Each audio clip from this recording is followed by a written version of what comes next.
The weather in the continental US this winter promises to be brutal. Be sure if you're in this area to read hockey romances. Whereabouts in New England, you're going to want some historical romances. Now down here along this area, this is where the spicier romances are going to need to be read. But up here though, you're probably going to need some closed door romances. Whereas in the middle of the country, you could go either way, either contemporary or historical cowboy romances. It's up to you. That's the look at the national forecast. Now here's Mama Needs to Read Romance.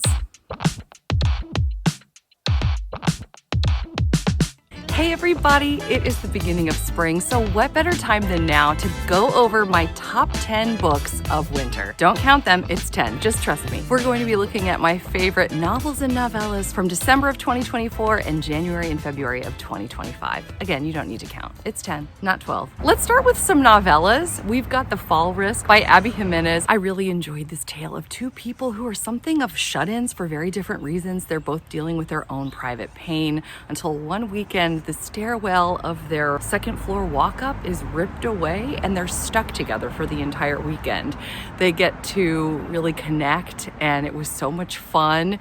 There's pretty much no spice in this at all, but I still found it incredibly gripping, compelling, even exciting, so do check your trigger warnings because there's some crazy stuff that goes down. Not only that, Abby Jimenez finds a way to connect this to one of her other novellas, The Worst Wingman Ever, and I always love some good Easter eggs, so I was here for it. Another novella I just loved was by the great Olivia Fleur. Apparently she's the queen of historical romance novellas and she can do so much with like under 40 pages. I couldn't believe it.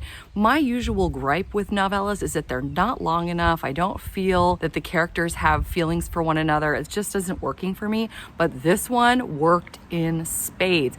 And this cover, one of the most gorgeous I think I've ever seen. I love it so much. She has changed it since. Basically this covers Maria and Frederick. They've just gotten married. They're looking for some alone time together to connect and they're having trouble finding it. Our hero is just an incredible man and I'm just so happy with the way he steps up for our heroine. If you're looking for something short, sweet, that you can read in an afternoon or an evening that's just fun and spicy, I can't recommend this highly enough. Another novella that's supposed to be a Christmas one, but you can read really any time of year, is A Christmas Spark by Diana Biller, which follows the parents of a gentleman we come to meet in another book I'm going to be talking about in a minute.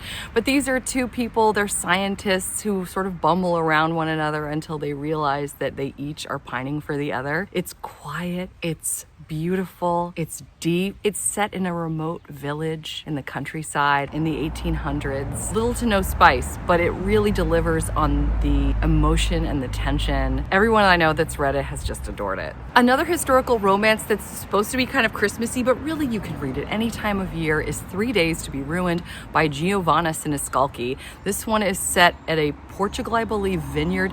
It is absolutely breathtaking. The scenery, the way she describes our hero's home, which is basically set up like a museum because he needs to prove to himself that he can have nice things, including the woman who is betrothed to him against her will. She's this high-born lady. He is a Scottish Highlander, essentially, who doesn't get the respect that he deserves. He's trying to overcome society's feelings about the Scots living there. This was beautifully spicy, gorgeously written. I loved the tension. It was so much fun and it made me a Giovanni Siniscalchi super fan.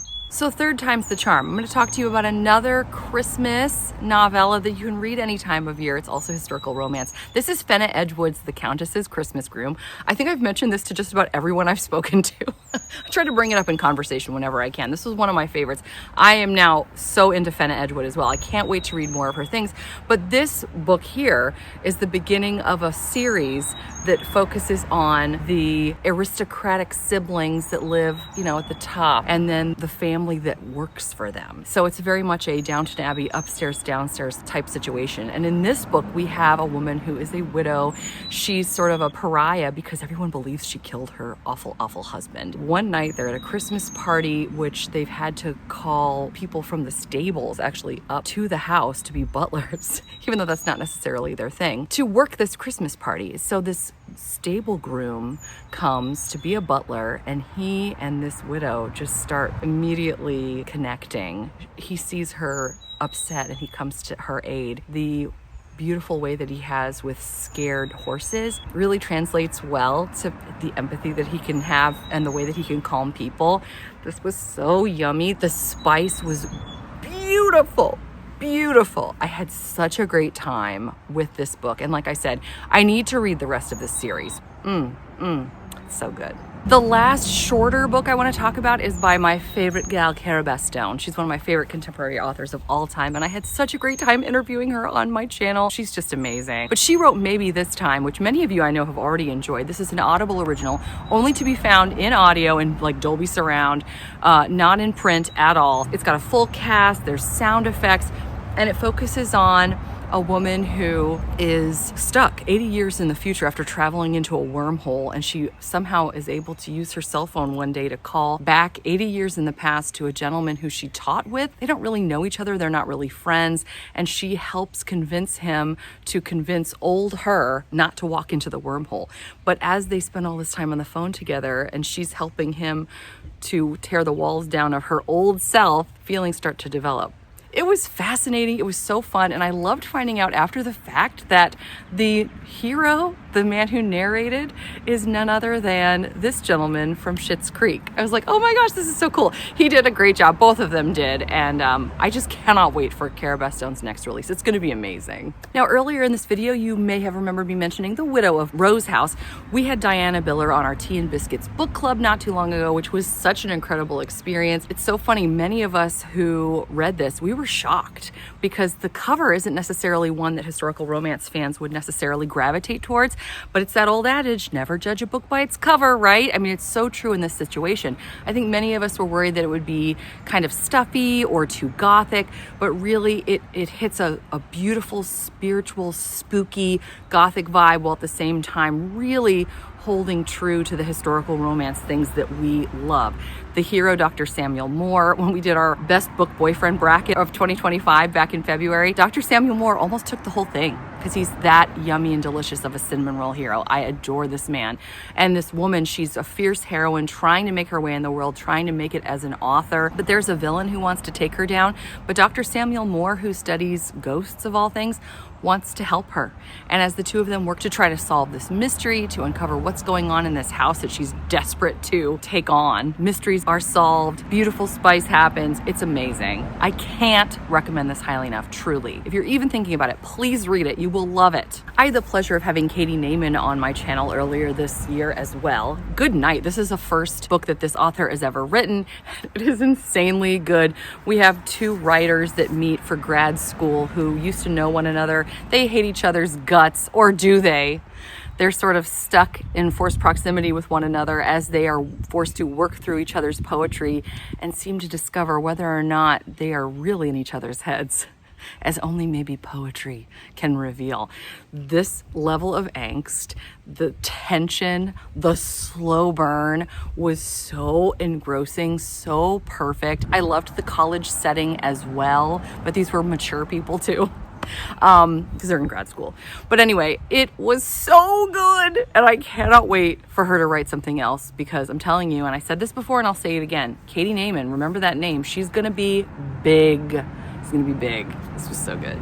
As I'm filming this, I'm like all but 5% done listening to one of the best books I've read this year, which is 9 Rules to Break When Romancing a Rake by Sarah McLean. My members voted that for me, and I'm so thankful that they did, because I'm really, really enjoying it. But I also really enjoyed Knockout by Sarah McLean. This was one that I buddy read with Terry back in the day. What was it, January? It feels so long ago. This is the 3rd book in the Hell's Bell series. For me, this is the best one that I've read so far. I enjoyed this so much. We have, let's look at the back too while we're talking. We have a curvy heroine, which I also love, and she is into chemistry and bomb blasting and all of that, trying to solve a mystery with a police officer, for lack of a better term. I'll say he's a detective. Let's say that. That's better. The two of them tangle. They're both hard-nosed, and they both have their own parts to play in discovering mysteries. They're on different sides, or are they? Editor B coming at you. I'm looking at this right now and realizing that I neglected to say that this is a mystery that really started, oh my gosh, look at my wall.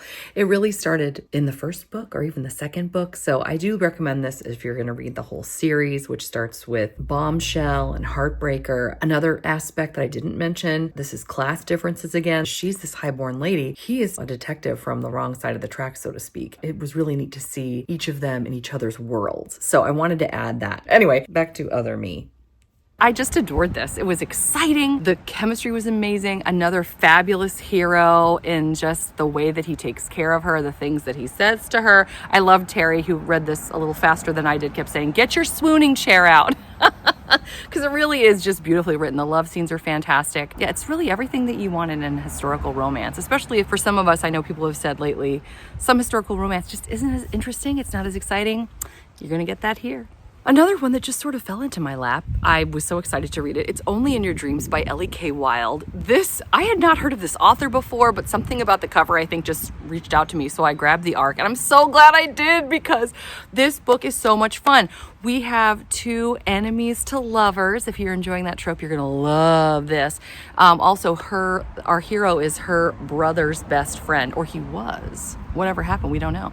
Even though this is a football romance, it's not students, it's a coach. She does, I think, physical therapy, I want to say. The book actually starts, a good bit of it is camping. And so they are forced together during quite the camping trip where they work things out and maybe some feelings are known and maybe some spice is had before they figure out what are they going to do in the real world. This hero, as I mentioned in another video, is more of an alpha than I'm usually into. He's extremely protective, maybe a smidge possessive, but it worked. It worked for me. This was a little bit coarser, I think, than I usually tend to go for, but I mean, the author really made it work. I was so compelled by the whole thing to the point where the other book that's coming out in July just came out on NetGalley, Just Between Us. I immediately requested it because this one features our hero. This hero was in the last book and he was adorable. So I cannot wait for this gentleman to, one, reveal what's going on with him because there's some things hinted at with regards to his background and what's coming for him. And also, I just want to see him have a happily ever after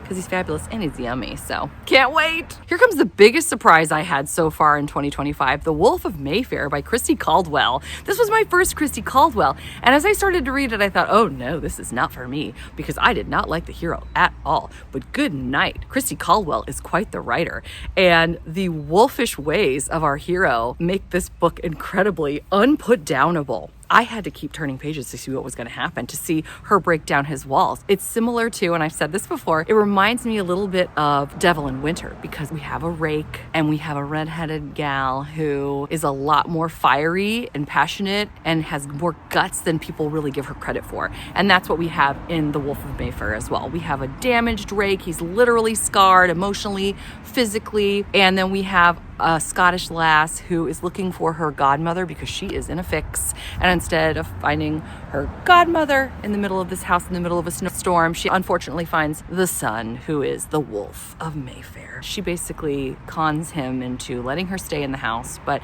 you know what? She just can't stay in her room. It's lots of twists and turns, lots of excitement, lots of spice, lots of tension. So good. Can't recommend it highly enough. Last but not least, Promise Me Sunshine by Cara Bastone. Yes, this is the second Cara Bastone I've talked about. This just came out in February and it is beautiful. There's a lot of grief in this and you can tell that our author went through it herself because of the visceral ways in which she describes the grief of our heroine. But we have a gentleman who's also been through grief and he recognizes it in her. He decides to help her get through her grief. Maybe he's able to heal some himself.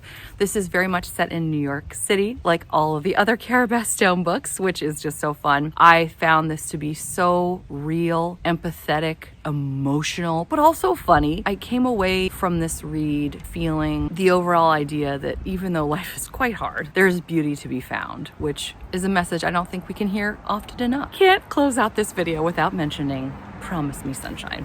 Well, those were my top 10 books of winter. Yes, it was 10. Okay, it was 12, all right? It's a dozen. It's close. What did you enjoy reading this past winter? Do let us know in the comments. You can give me 1, you can give me 10, but no more than 10. All right, well, you can give me whatever you want. Or you can just leave me a snowflake emoji, one last one, before we fully turn the page and end up in spring. I hope you're doing well. I hope you're enjoying whatever it is you're reading, no matter the weather. Until next time, thanks so much. Take care. Bye.